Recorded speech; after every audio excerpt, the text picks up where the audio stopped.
Indian share बाजार में आज था डर का माहौल। चाहे लार्ज कैप हो, मिड कैप हो या स्मॉल कैप, हर जगह दिखी तबाही। और इस तबाही के पीछे कोई दूसरा नहीं था, ट्रंप था, जिसने बोला 50% से 500% तक टैरिफ हाइक मैं कर दूंगा इंडिया के ऊपर। और सिर्फ इंडिया का नहीं, ब्राजील, चाइना, इंडिया, इन सब का नाम लिया गया क्योंकि हम रशिया से ऑयल खरीद रहे हैं। लेकिन इसके पीछे की सच्चाई क्या है? और कल एक फाइनल डे हो सकता है जिससे जो गोल्ड है वो गिरना शुरू कर जाए, हमारा बाजार थोड़ा सा संभल जाए और ट्रंप के मुंह पे एक बड़ा तमाचा लग सकता है। कल ऐसा कौन सा डे है और क्यों ट्रंप भी कल के दिन को गौर से देखेगा। मेरा नाम है अभिषेक उपाध्याय, आप देख रहे हो कॉफी थिंकर्स। शुरू करते हैं वीडियो। कल शाम से जब से ट्रंप ने यह बोला 500% के टैरिफ मैं इंडिया पे लगा सकता हूं, पूरी दुनिया में तहलका और इंडिया के हर एक चैनल पे चल रहा था कि मार्केट क्रैश होगी धमाकेदार। कोई बोल रहा है 20% के करेक्शन, कोई बोल रहा है 40% के करेक्शन, कोई कह रहा है 60% के करेक्शन, और कोई तो ये भी कह रहा है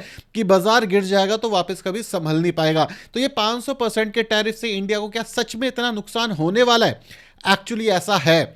अगर हमारे एक्सपोर्ट्स को आप देखोगे तो वो ऑलरेडी गिर चुके हैं। 0.5% जीडीपी का इंपैक्ट ऑलरेडी हमारी जीडीपी पे दिख रहा है। अगर ये जो टैरिफ है ये 500% तक बढ़ जाता है तो इंडिया को एक बड़ा धक्का लग सकता है। और इसी के साथ साथ ट्रंप जिस हिसाब से इंडिया को देख रहा है वो सही तरीका नहीं है। लेकिन क्या ये पूरी सच्चाई है? नहीं। एक्चुअली इसके बाद अब गेम शुरू होगा। और कल इतना इंपॉर्टेंट क्यों है ट्रंप के टैरिफ के लिए भी ये बताता हूं। कल यूएस के सुप्रीम कोर्ट में ओपिनियन डे है, मतलब टैरिफ रिफंड हो सकता है अगर सुप्रीम कोर्ट ये कह दे कि ये टैरिफ एक्चुअली जस्टिफाइबल है ही नहीं। और ऐसा नहीं है कि सुप्रीम कोर्ट इंडिया के सुप्रीम कोर्ट जैसा है, जो हमारे नेताओं ने कह दिया वो हो जाएगा। नहीं, वहां का सुप्रीम कोर्ट इंडिपेंडेंट है और एक्चुअली लोअर कोर्ट ने जो ट्रंप के टैरिफ है उसको बोला है ये इलीगल है। और ट्रंप के पास इतनी पावर नहीं है कि वो पूरी दुनिया के ऊपर टैरिफ लगा सके। और जिस सेक्शन का हवाला देकर के ट्रंप ने ये टैरिफ लगाए हैं, जो कि है IEEPA, ये आता है कि अगर देश के अंदर कोई इमरजेंसी हो गई तो थोड़ी पावर जो प्रेसिडेंट होता है उसके पास आ जाती है। लेकिन supreme court, even lower court ने ट्रंप को यह बोला है कि ट्रंप के पास अनलिमिटेड अथॉरिटी नहीं है। आप किसी भी देश के ऊपर अनलिमिटेड टाइम के लिए और अनलिमिटेड टैरिफ नहीं लगा सकते। इसी वजह से अगर आप पूरी दुनिया में देखोगे तो लोग इसको और कह रहे हैं कि एक मेजर क्रैश आएगा। क्यों क्रैश आएगा? इसका इंपैक्ट हमारे 500 वाले टैरिफ से कैसे होगा, इसको समझने की कोशिश करो। सबसे पहली चीज, अगर ये टैरिफ रिवर्स हो जाता है तो आज तक ट्रंप ने जितने भी डिसीजंस लिए हैं टैरिफ से रिलेटेड या बाकी सारे डिसीजंस, उसके ऊपर एक मेजर क्वेश्चन मार्क लगेगा। और जैसे ये क्वेश्चन मार्क लगेगा, जो डॉलर है वो दनादन गिरना शुरू हो जाएगा। डॉलर अभी स्ट्रॉन्ग थोड़ा सा इस वजह से हुआ था क्योंकि जो डोमिनेंस है डॉलर की वो बनती है कि वो कितना पावरफुल है, उसका प्रेसिडेंट कितना पावरफुल है, अगर मैं सही बोलूं तो। और आज की डेट में अगर सुप्रीम कोर्ट इसे डिनाई कर दे तो ट्रंप की पावर वीक हो जाएगी। सेकंड चीज, और अगर ये ऑर्डर रिवर्स हो जाता है तो जितना भी टैरिफ आज तक ट्रंप ने इकट्ठा करा है वो सारा टैरिफ उसे वापस करना पड़ेगा। तो इससे क्या मार्केट क्रैश हो सकता है? क्योंकि अभी तक तो यही चल रहा है। नहीं, एक्चुअली इससे मार्केट क्रैश नहीं होगा क्योंकि 77% चांसेस हैं कि ये जो रूल है ये रिवर्स हो ही जाएगा और मार्केट इस चीज को प्राइस इन कर रहा है। अगर आप आज हमारे बाजार को देखोगे, कल अगर आप क्रिप्टो के बाजार को देखते या फिर यूएस के बाजार को, वहां साफ साफ दिख रहा था कि जो बाजार है वो प्राइस इन कर रहा है सिचुएशन को। अगर कल की डेट में, मतलब 10 जनवरी 2026 पे ये डिसीजन आ जाता है कि ट्रंप के टैरिफ रिवर्स कर दो, डॉलर तो गिरेगा, बाजार में थोड़ा बहुत करेक्शन आएगा, लेकिन ये ऐसा करेक्शन नहीं होगा जो बर्बाद कर देगा। दूसरी चीज, प्राइस इन ऑलरेडी हो चुके हैं। तीसरी चीज, 77% का जो पोल आया है, मतलब 23% चांसेस है आज की डेट में कि जो टैरिफ है वो लगा रहे। 77% चांसेस हैं जो टैरिफ है वो रिवर्स हो जाए। तो ये सारी चीजें ऑलरेडी मार्केट को पता है, प्राइस इन हो चुकी है। अगर कल टैरिफ नहीं हटता तो शायद इंडियन बाजार गिर जाए, लेकिन अगर टैरिफ हट जाता है तो इंडियन बाजार भी ऊपर जाएगा, यूएस का बाजार भी ऊपर जाएगा, क्रिप्टो बाजार भी ऊपर जाएगा, सारे बाजार ऊपर जाते हुए दिखेंगे और जो गोल्ड है वो धड़ाम से हो सकता है कल गिरता हुआ दिखे। अब जो गोल्ड है वो क्यों गिरेगा? गोल्ड किसका राजा है? गोल्ड अनसर्टेनिटी का राजा है। जब दुनिया में अनसर्टेनिटी होती है, तबाही होती है, तब गोल्ड एक सेफ हेवन का काम करता है, ऊपर भागता है। वेनेजुएला के केस में ये एक सेफ हेवन है, लेकिन टैरिफ हटने से एक सर्टेनिटी भी आती है। तो अगर आप देखोगे तो दुनिया के अंदर बहुत सारी सिचुएशन चल रही है, लेकिन टैरिफ सबसे बड़ा इशू है। टैरिफ अगर रिवर्स होता है तो गोल्ड गिरेगा, डॉलर वीक होगा, और क्या होगा? और जो हमारा बाजार है ये रैली करेगा। अब एक और क्वेश्चन जो आपको परेशान कर सकता है, अगर टैरिफ हट गया तो क्या दोबारा टैरिफ नहीं लग सकते? क्या ट्रंप दोबारा टैरिफ नहीं लगा सकता? एक्चुअली ऐसा ही होना है। ये चीज स्कॉट बेसेंट ऑलरेडी बोल चुके हैं कि अगर टैरिफ रिवर्स हो भी जाता है तो भी हम सेक्शन 232 और 301 के अगेंस्ट, ट्रेड लॉ के अगेंस्ट हम टैरिफ बढ़ा देंगे। सो अगर ये टैरिफ कल कम हो भी जाए तो भी चांसेस हैं वापस से ये टैरिफ लग जाए। हो सकता है कुछ कम लगे बट लग जाए। लेकिन क्या 500% टैरिफ इंडिया पे लग सकता है अगर ये टैरिफ रिवर्स भी हो जाए? जैसे आप जानोगे इस समय पे दुनिया में बहुत कुछ चल रहा है और इंडिया इन सब के सेंटर में है। अब एक्चुअली इंडिया इन सब के सेंटर में क्यों है?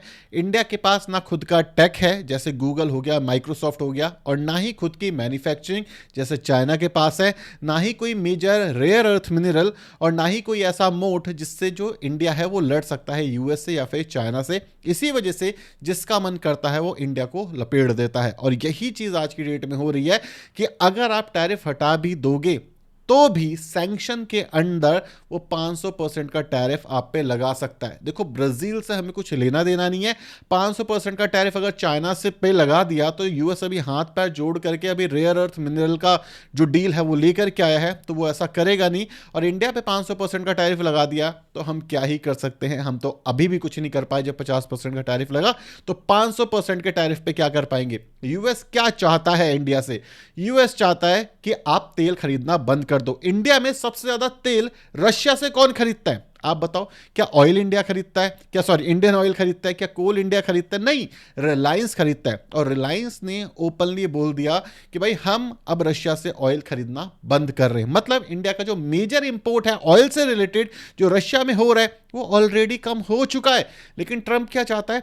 ट्रंप चाहता है हमारा कि भाई ये जो हमारे फार्मर्स है ना उनकी जगह खोलो। हम आपको बीज देना चाहते हैं, हम आपको म्यूटेटेड बीज देना चाहते हैं जिससे आपकी ज़मीन खराब हो जाएगी, जिससे आपके क्रॉप्स खराब हो जाएंगे। और सिर्फ मोदी जी ही नहीं, अगर आप ये सोचो कि मोदी जी कहीं हमारे लिए लड़ रहे हैं, आपको इससे क्या पीछे की सच्चाई बताता हूं। मोदी जी ही नहीं, आज से पहले जितनी भी सरकारें रही हैं, किसी भी सरकार ने इस सेक्टर को, एग्रीकल्चर सेक्टर को नहीं खोला है यूएस के लिए। क्योंकि जब हमारा देश आज़ाद हुआ था उस समय पे हमने ऐसी क्रॉप्स मंगाई थी यूएस से। तो यूएस को जब हमसे कोई काम कराना हुआ, रशिया से दूर करना हुआ, उन्होंने ये क्रॉप्स भेजनी बंद कर दी थी, खाद भेजनी बंद कर दी थी, ये सीड्स भेजने बंद कर दिए थे, जिससे सूखा पड़ गया था और भुखमरी फैल गई थी इंडिया के अंदर। और उस दिन हमारी सरकार ने, आज की बात नहीं कर रहा, बहुत पुरानी, जब आज़ाद हुआ था, अंग्रेज़ों से आज़ाद हुए थे, तब हमारी सरकार ने बोला था कि अपनी एग्रीकल्चर मार्केट हम किसी के लिए नहीं खोलेंगे।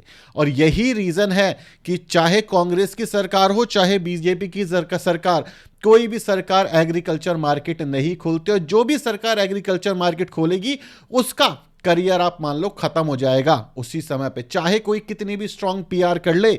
लेकिन एग्रीकल्चर मार्केट खोलना मतलब अपना करियर खराब करने वाली बात हो जाएगी। इसीलिए अगर आप ये सोच रहे हो कि आपके लिए ये जो लड़ाई चल रही है आपके लिए चल रही है, नहीं, ये पुरानी लड़ाई है। जो अमेरिका ने हमारे ऊपर जुल्म पहले करे थे, वही जुल्म अब टैरिफ के रूप में हमारे ऊपर आज करने की कोशिश करेंगे। और अगर आप ये सोच रहे हो, कई लोग ये सोचते हैं ना कि अभी के लिए करते हैं, एग्रीकल्चर मार्केट खोल देते हैं, फिर जो ट्रंप है वो चला जाएगा तो एक काम करेंगे, वापस एग्रीकल्चर मार्केट बंद कर देंगे। ये ट्रंप का कहना नहीं है। जब क्लिंटन था तब से, जब ओबामा था तब तक, और आज जब ट्रंप है तब भी सिर्फ एक मेजर आस्क रही है उनकी, वो क्या है?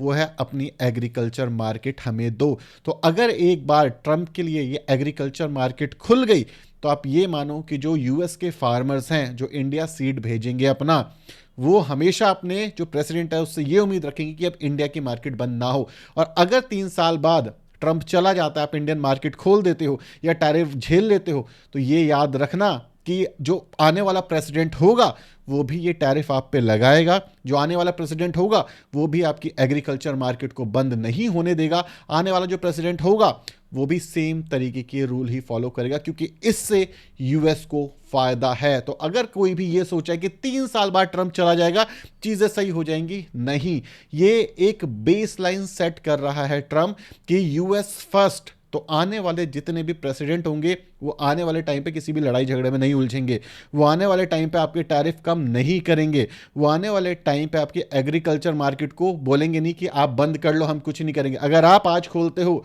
और 3 साल बाद नया प्रेसिडेंट आता है और वो कहता है कि भाई एग्रीकल्चर मार्केट दो हमें, और आपने पहले खोली हुई थी ट्रंप के टाइम पे और बंद करोगे, वो आपके ऊपर फिर टैरिफ लगाएगा, आप फिर कहां जाओगे। तो अगर मैं इन शॉर्ट में कंफर्म करूं तो कल का दिन हमारे लिए बहुत इंपॉर्टेंट होने वाला है।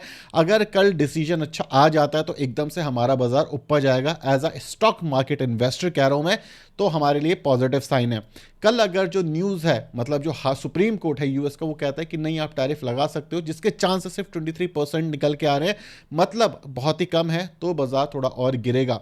कल अगर सुप्रीम कोर्ट कहता है कि नहीं आप टैरिफ नहीं लगा सकते तो गोल्ड गिरेगा, यूएस डॉलर गिरेगा, इंडियन मार्केट बढ़ेगी, रुपया स्ट्रांग होगा। लेकिन अगर कल ऐसा होता है कि सुप्रीम ये कहता है कि नहीं आप ये जो टैरिफ है इसको नहीं लगा सकते, तो आप ये मान लो मजे ही मजे आ जाएंगे हमारे। लेकिन जो 500% का टैरिफ है वो इंडिया के लिए आज भी थ्रेट है, और सिर्फ ये यहाँ तक ख़त्म नहीं होता।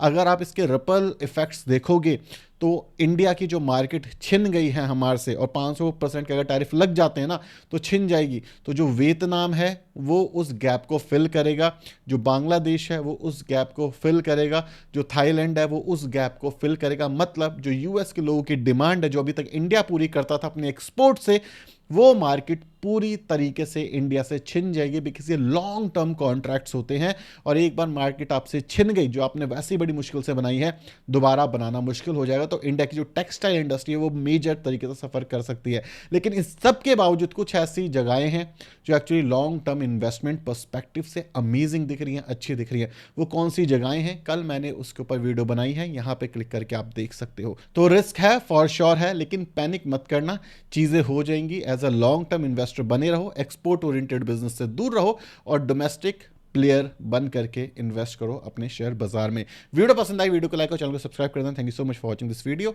Signing off.